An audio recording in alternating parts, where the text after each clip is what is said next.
your aching and your pain. He see your oppressor oppressing you every day.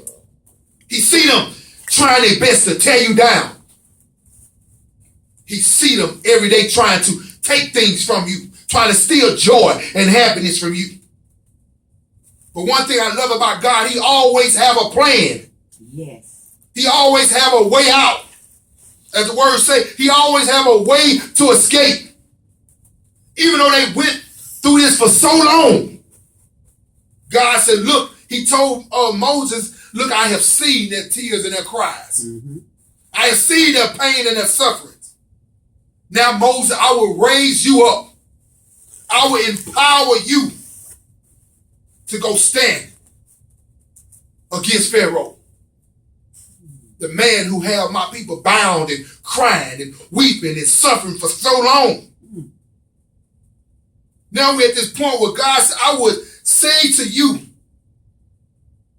that you would say unto him, unto Pharaoh, right, that his God, we can't go into the devil ourselves, trying to defeat him ourselves. Right. We must let him know we come in the name of God.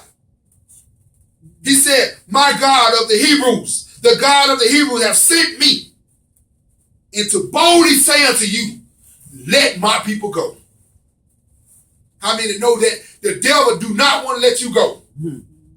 He want to keep you bound by sin and drugs and things for the rest of your life. Amen. Or circumstances that so hard he want to keep you there.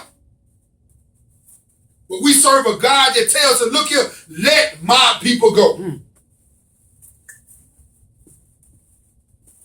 So we get to this point. He said that I want you to let them go so they will go serve me in the wilderness. And if I would give a title to this right here, it would be Being in the Wilderness. Being in the wilderness.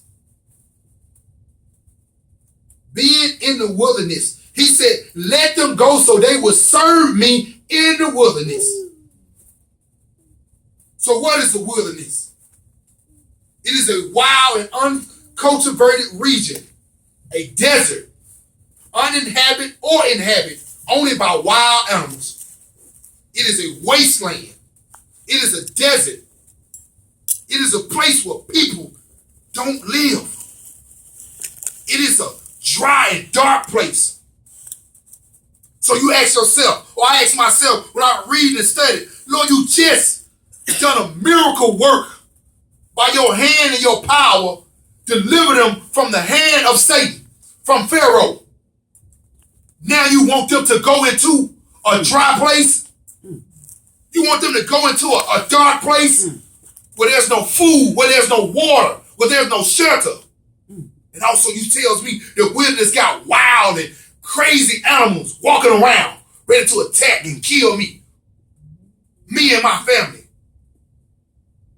In a dark place. Why would you want to take me from this situation? You done brought me out with a mighty hand. Yeah. You split the Red Sea. You'll conquer my enemies. You destroy Pharaoh and his army. Cause us to walk through the Red Sea. You split the sea so we can walk through it. Now you want me to go into a wilderness. As I said, a place that is dry, where there's no water, no food. There is a place that's just a desert and waste place. Have you ever been in that place before? Have you ever been in that place where you look around, everything around you is dead? Yeah. Everything around you either dead or dying. Well, it seems like there's no light, there's no hope, there's nothing. That's what the desert is. The desert is a place where there's no help.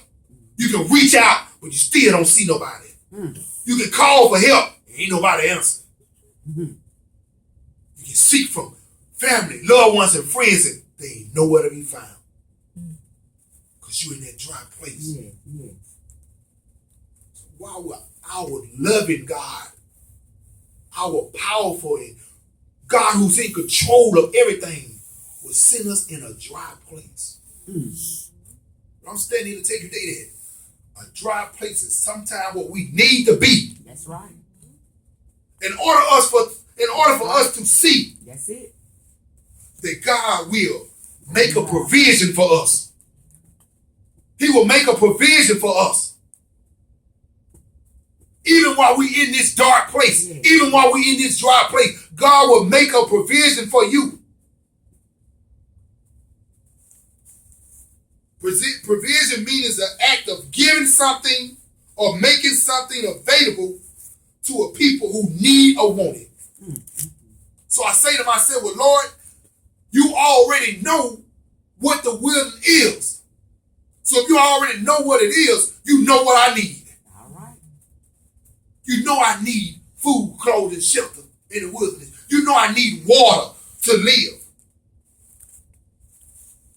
God already knows what you're going to go through. He already knows that that wilderness is a dry and tough place. He knows that it's going to get hard.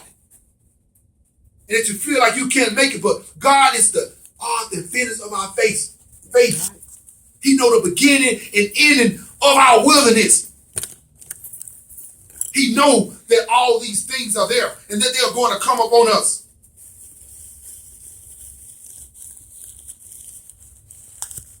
When God makes provision for us, he support us financially, physically, spiritually, emotionally. That's what a God does.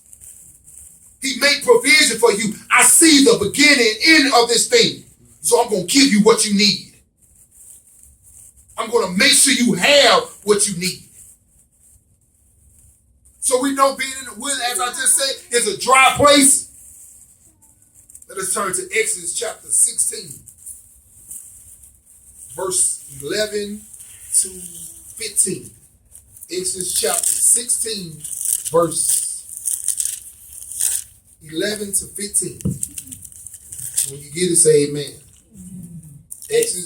Exodus chapter 16, starting at verse 11. And the Lord spoke to Moses, saying, I have heard the complaints of the children of Israel. Speak to them, saying, At twilight you shall eat meat, and in the morning you shall be filled with bread. And you shall know that I am the Lord your God. Yes. So it was that quails came up at evening and covered the camp. And in the morning the dew lay all around the camp. And when the layer of the dew lifted, there on the surface of the wilderness was a small round substance as fine as frost on the ground. So when the children of Israel saw it, they said to one another, What is this? For they did not know what it was. And Moses said to them, This is the bread which the Lord has given you to eat. Amen. Amen. This is 15. Amen. Amen. Read 15 one more time for me. So the children of Israel saw it, and they said to one another, What is this? For they did not know what it was.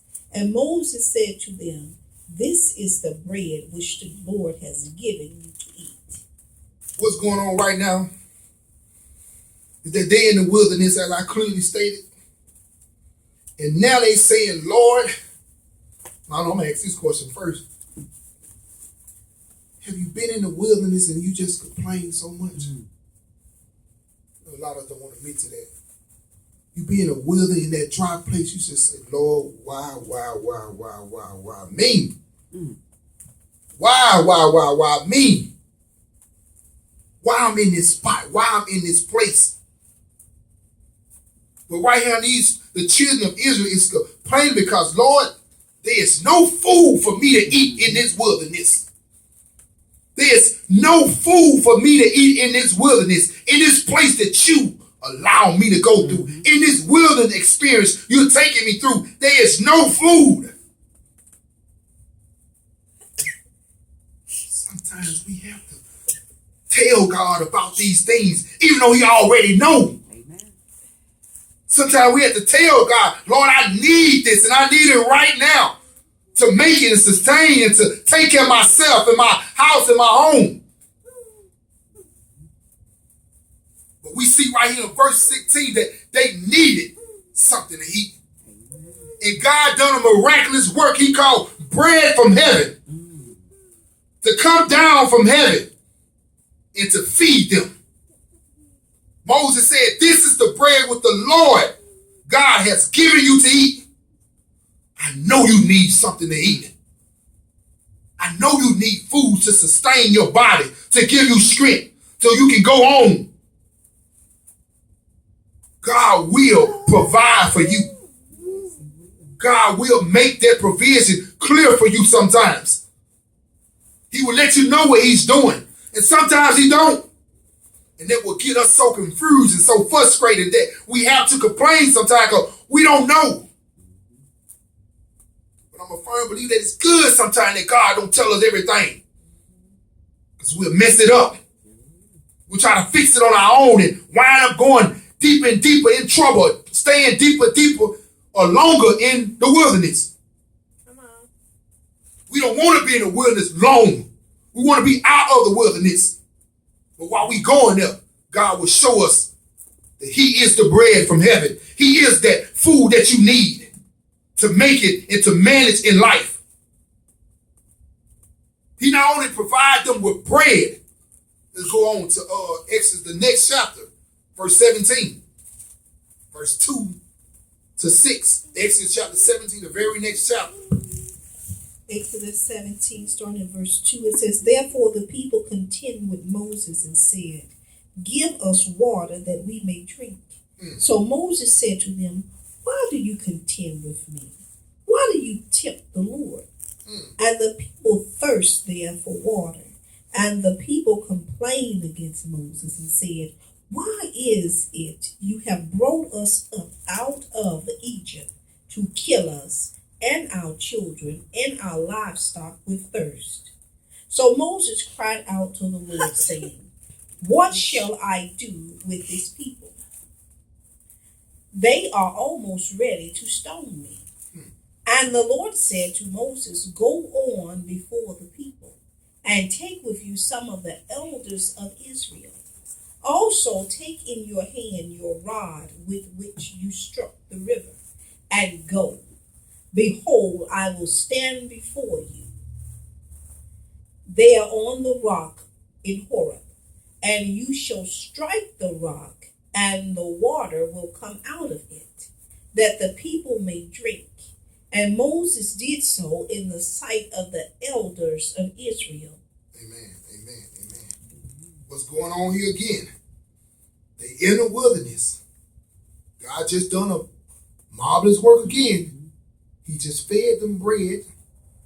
Now, the people, wherefore the people did, they complained because now there's no water. We need water. We just ate the bread, now we need water, Lord. And the people thirst, and the people complaining against Moses. Wherefore in this day have brought up out of Egypt. Why have you brought us out of Egypt? As I said earlier, why have you brought us out of Egypt and to bring us into this wilderness where there's no food and there's no water? But as we see God done another miraculous work, yes. Who do we know can get water from a rock? Amen. I don't know nobody. Okay. But our God can do the impossible. Yes. Our God caused water to come from a rock for his people. And he will do the same thing for you. God will provide for his children. If you need bread, he will give it to you. If you need water, he will provide it for you. So don't think your wilderness experience is your last place to be at. Don't think it's there for you. But know and believe and have faith that your God see the beginning and ending of your wilderness. Yes. He don't want you to stay there forever. But he wants you to understand that he will provide and make a way for you, even in your dark and dry place. Even when it seems like there's no light. Even when it seems like things are just falling apart. Even when it seems like there's nothing for you to even take care of yourself or your family. If God provided them and made a provision for them to have water and food, what more will he do for us? He is no respectful person. If he done it for them, he would do it for us. So do not be weary in your wilderness. Do not get discouraged in your wilderness. But know and believe that God is there, even in your wilderness. Yes. God is there holding you and walking you through your wilderness. The Bible also tells me that the Lord shall supply all of our needs according to his riches and glory through